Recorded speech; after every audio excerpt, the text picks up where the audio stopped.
ओम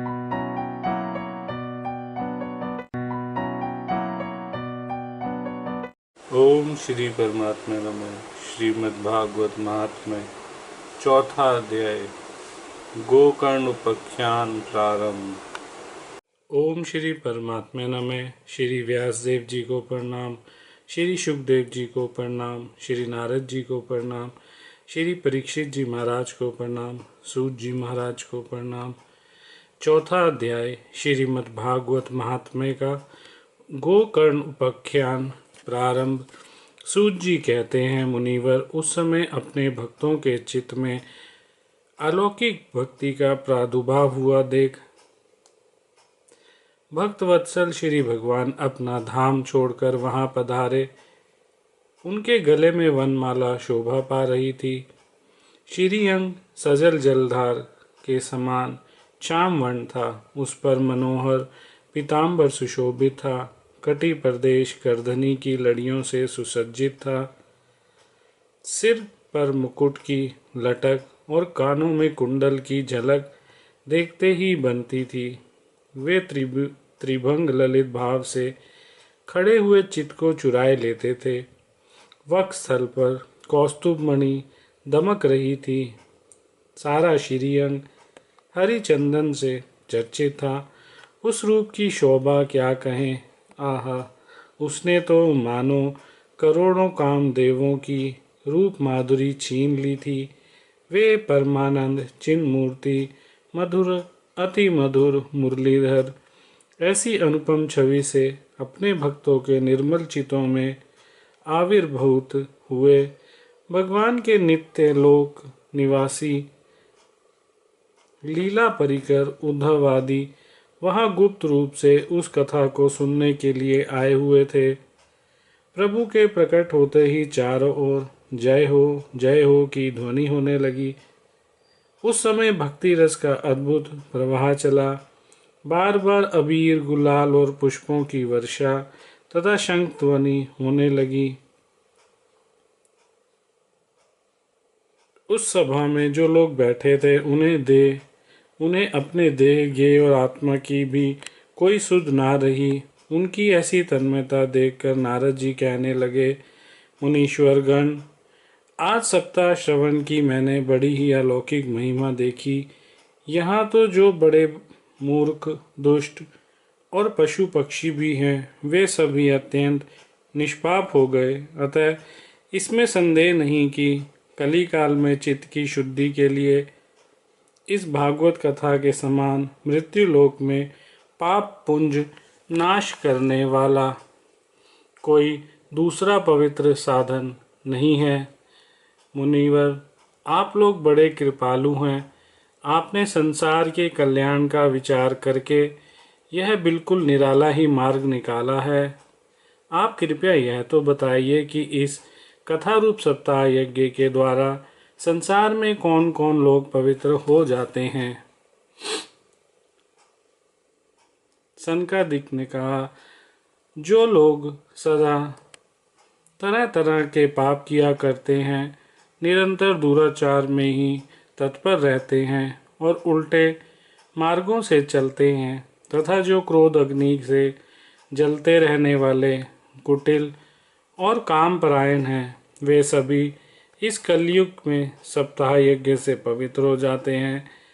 जो सतयुग से च्युत, माता पिता की निंदा करने वाले, तृष्णा के मारे व्याकुल, आश्रम धर्म से रहित, दंभी, दूसरों की उन्नति देखकर कुढ़ने वाले और दूसरों को दुख देने वाले हैं, वे भी कलयुग में सप्ताह यज्ञ से पवित्र हो जाते हैं। जो मदिरापान, ब्रह्महत्या, सुवर्ण की चोरी, गुर स्त्री गमन और विश्वासघात, ये 5 महापाप करने वाले, छल छद्म परायण, क्रूर पिशाचों के समान निर्दयी, ब्राह्मणों के धन से पुष्ट होने वाले और व्यभिचारी हैं, वे भी कलयुग में सप्ताह यज्ञ से पवित्र हो जाते हैं।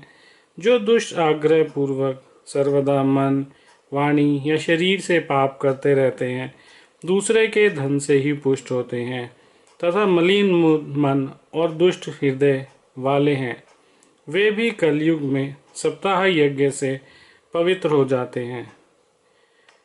भक्तों, आपने आज ये सुना कि भागवत का महात्म्य क्या है, कि भागवत सुनने से हर प्रकार के पापों से हमें मुक्ति मिलती है।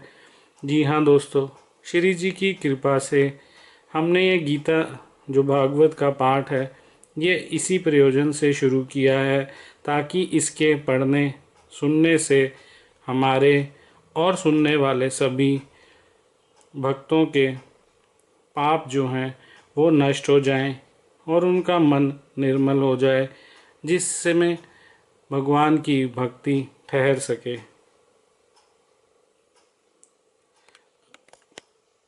नारद जी, अब हम तुम्हें इस विषय में एक प्राचीन इतिहास सुनाते हैं। उसके सुनने से ही सब पाप नष्ट हो जाते हैं। पूर्व काल में तुंगभद्रा नदी के तट पर एक अनुपम नगर बसा हुआ था।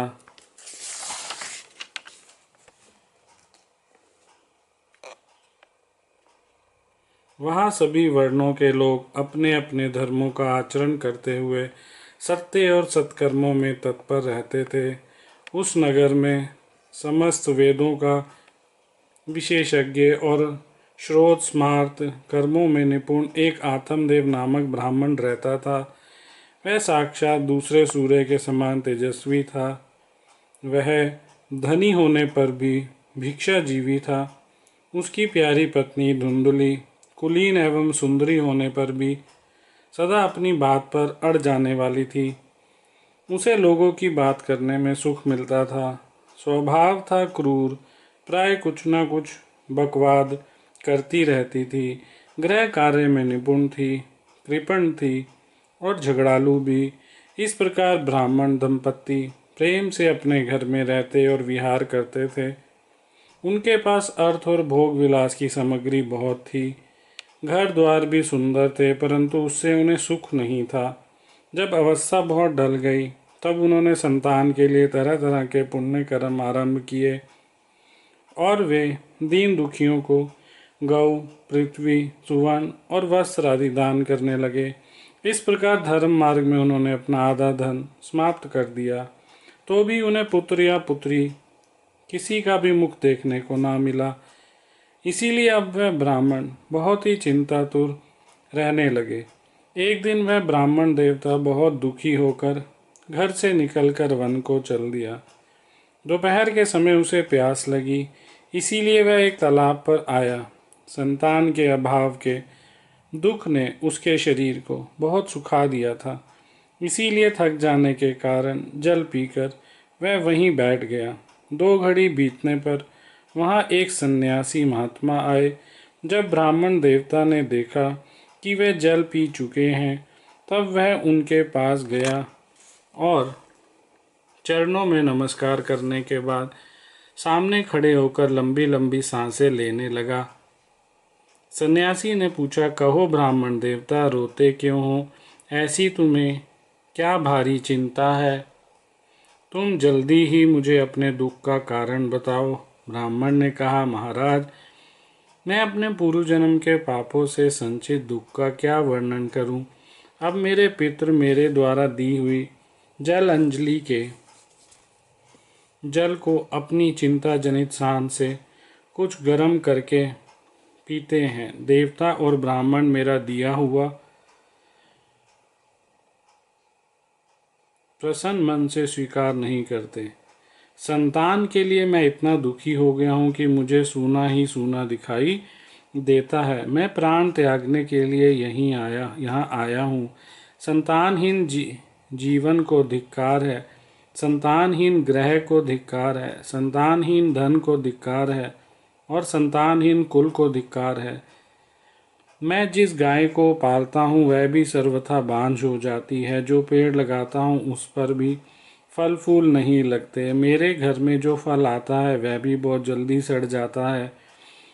जब मैं ऐसा अभागा और पुत्रहीन हूँ, तब फिर इस जीवन को ही रखकर मुझे क्या करना है? यो कहकर वह ब्राह्मण दुख से व्याकुल हो उन सन्यासी महात्मा के पास फूट फूट कर रोने लगा। तब उन यतिवर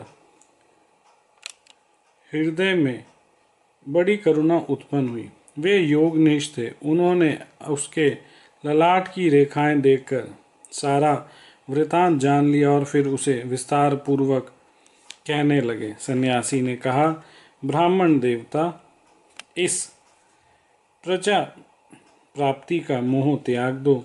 कर्म की गति प्रबल है। विवेक का आश्रय लेकर संसार की वासना छोड़ दो। विप्रवर, सुनो, मैंने इस समय तुम्हारा प्रारब्ध देखकर निश्चय किया है कि 7 जन्म तक तुम्हारे कोई संतान किसी प्रकार नहीं हो सकती। पूर्व काल में राजा सगर एवं अंग को संतान के कारण दुख भोगना पड़ा था। ब्राह्मण, अब तुम कुटुंब की आशा छोड़ दो। संन्यास में ही सब प्रकार का सुख है। जय जय श्री राधे। प्रिय भक्तों, आगे का पाठ सुनने के लिए आप हमारे साथ बने रहें। अगली वीडियो में आपको आगे का पाठ पढ़ने और सुनने का अवसर प्राप्त होगा।